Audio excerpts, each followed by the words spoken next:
आज इस वीडियो में मैं बात करूंगा खाने की कुछ ऐसी चीजों पे जो आर्टरीज को, दिल की नालियों को साफ करने में मदद करती हैं। यहाँ बात हो रही है एक ऐसे मसले पे जिसमें खून की नालियों की इनसाइड लेयर, जो अंदरूनी परत है, वो डैमेज होने लगती है। इसे एंडोथेलियल लेयर कहते हैं और अगर इस लेयर में कोई डिसफंक्शन हो जाए तो ये इन्फ्लेमेशन की वजह बनता है, सोजिश की वजह बनता है, जो वक्त के साथ स्कार टिश्यू या फाइब्रोसिस में बदल सकता है, जिसकी वजह से आर्टरीज का अपना नॉर्मल फंक्शन डिस्टर्ब होने लगता है, जो कि है ब्लड प्रेशर को नॉर्मल रखना, ब्लड फ्लो को बरकरार रखना। और जब ये अपना फंक्शन लूज कर देती हैं तो यहाँ कैल्शियम या कोलेस्ट्रॉल बिल्डअप होने लगता है, जो वजह बन सकता है क्लॉट फॉर्मेशन की, खून जमने की, और ऐसा लंबे अरसे तक चलता रहे तो ये वजह बन सकता है स्ट्रोक की या हार्ट अटैक की। आर्टरीज में क्या चल रहा है इसे देखने के लिए एक बेहतरीन टेस्ट मौजूद है, जिसे कोरोनरी आर्टरी कैल्सिफिकेशन स्कोरिंग या स्कैन टेस्ट कहते हैं। अपने डॉक्टर से मशवरे के बाद आप ये टेस्ट करवा सकते हैं। सस्ता है, ज्यादा टाइम भी नहीं लगता, जल्दी रिजल्ट आ जाता है। ये दूसरे सिंपल कोलेस्ट्रॉल टेस्ट से बेहतर है क्योंकि इसमें आर्टरीज में कैल्शियम की अमाउंट को देखा जाता है जो खून की नालियों में बिल्डअप हो रहा है, और ये एक बेहतरीन प्रिडिक्टर है, किसी बड़े मसले से बचा जा सकता है, जान बच सकती है। तो ये टेस्ट बहुत जरूरी है। इसकी वैल्यू 0 होनी चाहिए जो कि जीरो प्लाकिंग को जाहिर करती है, लेकिन ये 100, 200, 500, इवन कुछ लोगों में 1000 से भी ऊपर चली जाती है। जो इंपॉर्टेंट बात है वो ये कि अगर ये वैल्यू बहुत हाई है तो जो बातें मैं अभी करने लगा हूं उस पर जरूर अमल करें, और फिर कुछ महीने बाद इसे दोबारा टेस्ट करें और इस बात को यकीनी बनाएं कि इस टेस्ट का नंबर नीचे है। नंबर 1 पे अपनी इंसुलिन को नॉर्मल रखें। इंसुलिन हाई नहीं होनी चाहिए और ये मुमकिन है खाने में कार्बोहाइड्रेट्स की मिकदार कम करने से, मैदा,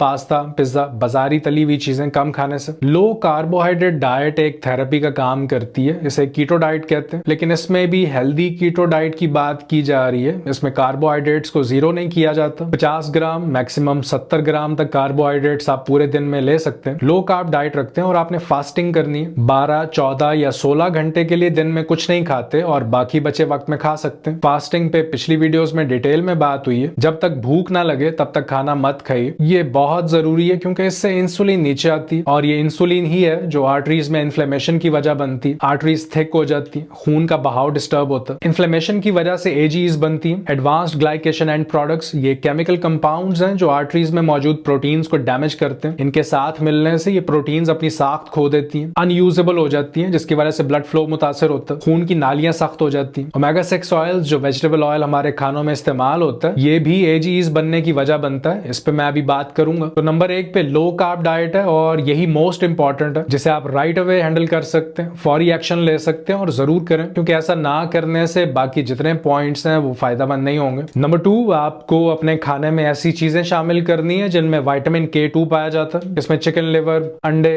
बीफ लिवर, और जब अंडे खाएं तो उसकी योक भी लें। देसी मक्खन, देसी घी कोशिश करें घर में बनाएं, प्रोसेस ना लें। खुद निकालें घर में, या बाहर से लेना भी पड़े तो किसी ऐसी जगह से लें जहां आपको इस बात का यकीन हो कि ये मिलावट नहीं करते। गोश्त अच्छी क्वालिटी का लें। विटामिन K2 कैल्शियम के आर्टरीज में जमा होने को रोकता है, और जब देसी घी या मक्खन की बात की जाती है तो इसका मतलब हरगिज ये नहीं है कि लस्सी का एक बड़ा सा ग्लास आप बनाएं जिसमें आधा ग्लास चीनी डालें और ऊपर मक्खन तैयार हो, या देसी घी में बनी हुई हलवा पूरी खा रहे हैं। तो ऐसा नहीं है। इसका मतलब ये है कि जो रोजाना आप घर में खाना बनाते हैं उसमें तेल की बजाय आप देसी घी या मक्खन का इस्तेमाल कर सकते हैं। इतदाल में रहते हुए कैलोरीज का ख्याल रखें। इस पे पिछली वीडियोस में भी बात होती रही है, आने वाली वीडियोस में भी इस पे मजीद बात करेंगे। नंबर 3 पे, और ये कोई फूड नहीं है, ये एक पावरफुल एंटीऑक्सीडेंट है, विटामिन ई कॉम्प्लेक्स। और कोशिश करें जिस डब्बे पे टोकोट्रिनोल्स लिखा हो वो लें, क्योंकि विटामिन ई की ये टाइप रेगुलर विटामिन ई से 50 गुना ज्यादा स्ट्रांग होती है। सब्ज पत्तों वाली सब्जियां भी विटामिन ई से भरपूर होती हैं, ये भी एक अच्छी ऑप्शन है, जिसमें पालक, सरसों का साग, मूली के पत्ते, ये सब शामिल हैं। लेकिन अगर आर्टरीज डैमेज्ड हो चुकी हैं तो टोकोट्रिनोल्स इसमें हाईली रिकमेंडेड है, क्योंकि सबसे ज्यादा पावरफुल है, फाइब्रोसिस को रोकता है, स्कार टिश्यू डेवलपमेंट के मजीद खराब होने को रोकता है, फ्री रेडिकल डैमेज, जो बॉडी में जहरीले मादे जमा हो रहे हैं और उससे जो डैमेज हो रहा है, इसे रोकता है। नंबर 4 पे जो पॉइंट है वो ये कि ओमेगा 6 फैटी एसिड्स की मिकदार कम कर दें, जिसमें corn oil, canola oil, cotton seed या बनोले का तेल, इन सबको अपनी डाइट में लिमिट कर दें। और ये तभी मुमकिन है जब आप अपना खाना खुद बनाएंगे। देखें, किसी चीज को कंट्रोल तभी किया जा सकता है जब उसे मेजर किया जा सके। बाजार में क्या चीज कितनी मिकदार में डाली जाती है ये जानना मुश्किल हो जाता है, और ओमेगा 6 को आप ओमेगा 3 से रिप्लेस कर दें, जिसमें एक्स्ट्रा वर्जिन ऑलिव ऑयल आ जाता है, वॉलनट्स, फिश ऑयल। गोश्त बना रहे हैं तो चर्बी के साथ बनाएं, कोई ऑयल डालने की जरूरत नहीं पड़ती। गोश्त को अपने ही फैट में बनाएं, और देसी गोश्त में ओमेगा 3 की मिकदार थोड़ी सी ज्यादा होती है बनिस्बत फार्मी गोश्त के, जिसे ग्रास फेड भी कहते हैं। नंबर 5 पे जो पॉइंट है वो ये कि खून की नालियों की स्टिफनेस, जो सख्ती आ जाती है, इस की वजह से ब्लड प्रेशर हमेशा हाई रहता है, तो आपको पोटासियम अपनी डाइट में जरूर शामिल करना। पोटासियम इन आर्टरीज को सॉफ्ट करता है, इन्हें अपनी असली हालत में रखता है। प्रॉब्लम यह है कि ज्यादातर लोग सैलेड्स या वेजिटेबल्स बिल्कुल ही नहीं खाते, जिससे बॉडी में पोटासियम कम जाता है, पोटासियम वैल्यूज हमेशा डाउन रहती हैं। जो बेहतरीन प्रैक्टिस है वो तो ये है कि एक बड़ा बोल सैलेड का रोजाना जरूर खाना चाहिए, और अगर टाइम कम है डेली लाइफ में तो आप स्मूदी बना के पी सकते हैं। चीनी या किसी भी तरह का कोई और फ्लेवर ऐड करने की जरूरत नहीं है। इससे जो पोटासियम बॉडी में जाएगा वो हेल्प करेगा ब्लड प्रेशर कम करने में। अब जो नेक्स्ट चीज है वो है विटामिन डी। विटामिन डी बहुत बहुत ज्यादा इंपॉर्टेंट है ब्लड प्रेशर को नॉर्मल रखने के लिए, और इसे फूड से लेना बहुत ही मुश्किल है। ब्लड प्रेशर नॉर्मल रखने के लिए रोजाना मिनिमम 10,000 IU's विटामिन डी आपको लेना चाहिए, या इससे भी ज्यादा। जैसे ही आप विटामिन डी लेना शुरू करेंगे आप खुद नोट करेंगे कि ब्लड प्रेशर नीचे आने लगेगा। और ये जो कॉम्बिनेशन है पोटासियम और विटामिन डी का, ये बहुत ज्यादा पावरफुल है। एक और बेहतरीन सुपर फूड है ब्लड प्रेशर के लिए, वो है अनार। अनार को आप सैलेड में डाल सकते हैं। पोमेग्रेनेट सप्लीमेंट भी मिल जाता है अगर आप ऐसी जगह रहते हैं जहां अनार नहीं मिलता या ऑफ सीजन है। ये ब्लड प्रेशर लोअर करता है। ओके जी, तो ये रही लिस्ट इन खाने की चीजों को अपनी डाइट में जरूर शामिल करें। अपना ख्याल रखिए, आपसे मुलाकात होती है नेक्स्ट वीडियो में। अल्लाह हाफिज।